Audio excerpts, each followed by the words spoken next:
So anyway, so to wrap up with these birds, we kind of went into life there. But these birdies, hey, today's a good day in Southeast Ohio. It's not as good as yesterday. Yesterday the temperature was about 60 degrees Fahrenheit.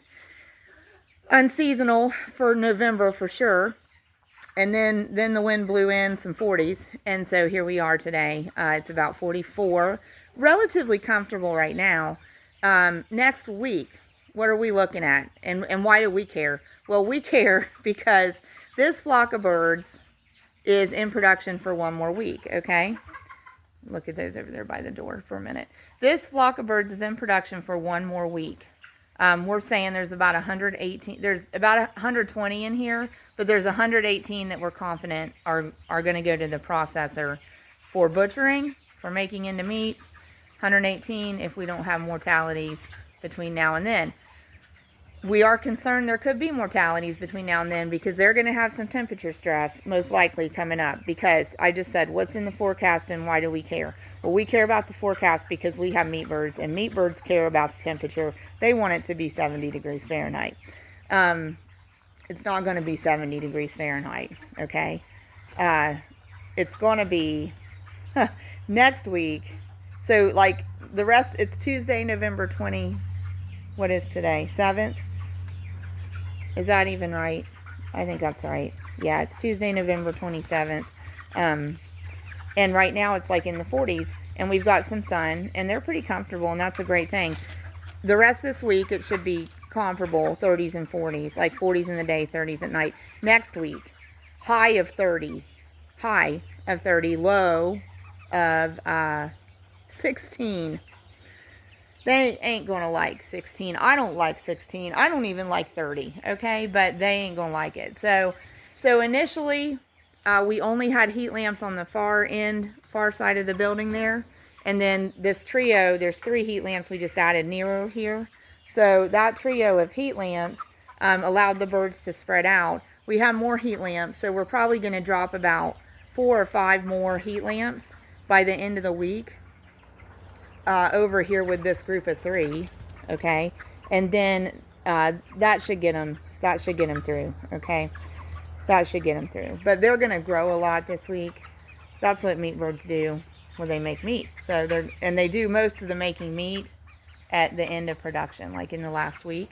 So they literally go to the processor a week from today, okay. Okay, so I was going to tell you, why were they doing all that crazy moving around? So, and like posturing at each other, just like, you know, young guys and gals out at recess playing. That's the extent of meat birds playing right there. That's it. Especially at this age. When they're younger, their activity level is a little more like egg bird chicks. But as they get older, you know, the activity level decreases because they're growing more. They got to rest more. It all makes sense. There's nothing nefarious about it. But what they were doing was, I had just opened, so this is our south doorway of our, I don't know if I can back up enough to get you the whole barn side, but so this is our south doorway of our building, okay? So we opened it up, and so now the sun, you know, is kind of coming into this side, into the south. So they get some of that indirect sunlight. Now we also could open up, so there's a set of doors there too. That's our east doors. Obviously, you probably figured that out.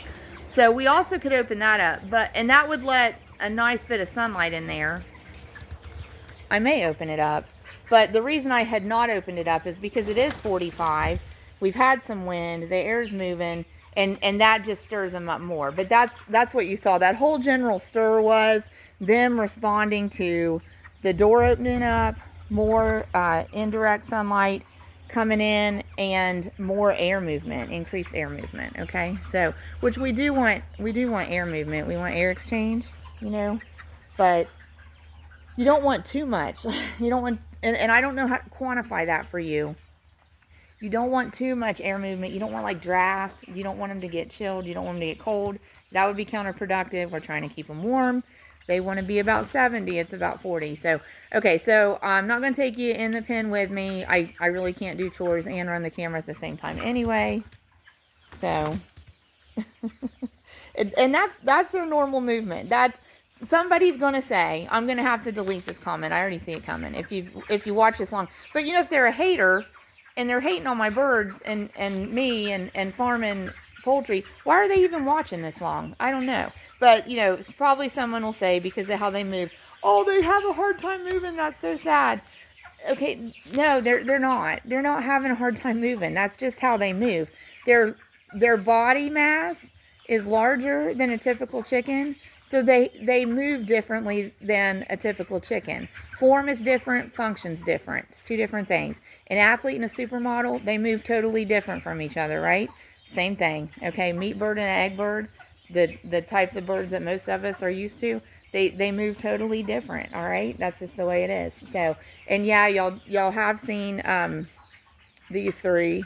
I haven't talked about them much, but they're like 12 weeks old. And I don't talk about them much because this is so atypical. We honestly would almost never say, yeah, it's okay to let meat birds go to 12 weeks. And I know there's y'all watching this that maybe raise them to 12 weeks and you like it that way. And I'm okay with that. I'm okay with that. But typically our experience is most meat birds do not have like the leg strength that rooster standing at the metal feeder has. Most meat birds at his age and his size are not as agile and strong. Okay, the hens, they're just resting. They're agile and strong as well. But most of the time, it's not to a meat bird's benefit or advantage to be kept alive and in production into 12 weeks. There are exceptions. You're looking at 3 of them. The deal with those was they were slow growers. Had they been, they weren't these birds' size at 5 weeks old. Okay, they weren't these birds' size at 5 weeks old. These 3 were small. So we kept them, we let them grow. We really wanted to have processed them before now. The deal on that is we live with old trucks and we work off farm, and we've been working on trucks every weekend the last 7 weekends. And that's, some of those weekends were times when we were like, okay, we need to butcher those birds this weekend. Well, it just never happened because you got to keep the trucks on the road because guess what? Come Monday, they want you to show up at work, right? So, so those 3 meat birds are still here. Had they been like weak, not thriving, we would have had to prioritize them probably up over X, Y, or Z truck repair. But they're healthy and thriving and strong. So we knew they're okay to let continue to live, to be here. But most of the time, and this is where then I turn around and want to bash back at haters because that say, oh, they're only going to be kept alive for 45 days. Well, friend, most of the time you ain't doing a meat bird any favors to keep them alive for 60. Okay, because most of the time they get so big and overgrown that a lot of times either their heart gives out, their internal organs can't support them, or their legs won't hold them up. And so that's why we say, really the responsible and appropriate approach to raising meat birds is respect the nature of the animal. They have a start, grow, and finish period. They're going to be finished for meat at a certain point. Whatever that point is in your production system, according to how you feed them and how you keep them and how you raise them, respect it and get the butchering done at the appropriate point. Because in general, those 3, that's not the normal tale with meat birds that are overgrown and beyond finished.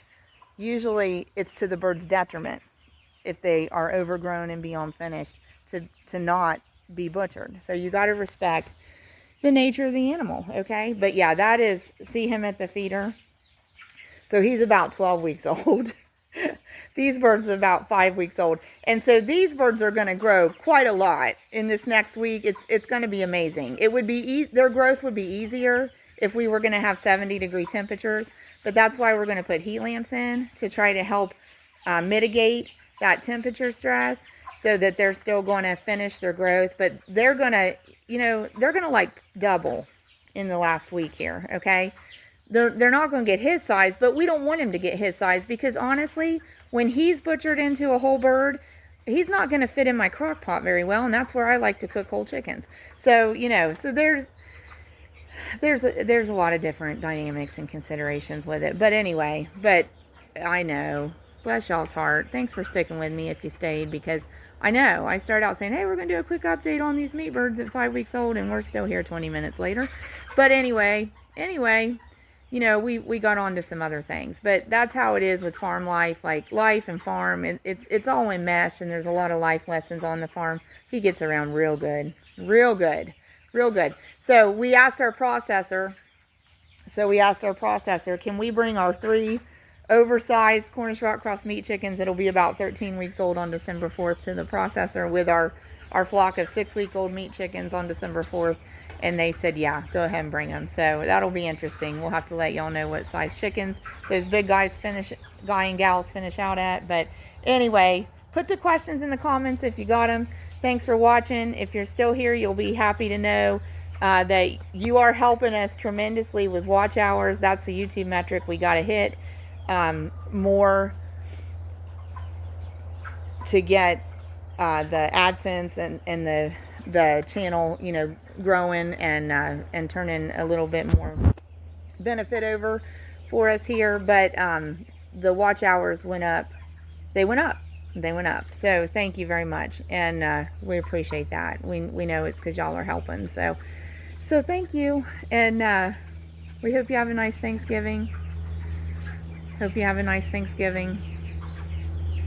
And we appreciate your support. Please connect in your area to local farmers, ranchers, and producers through farmers markets or 4-H clubs, FFA groups, extension offices, and see if you can source some or a lot of your food local to where you are.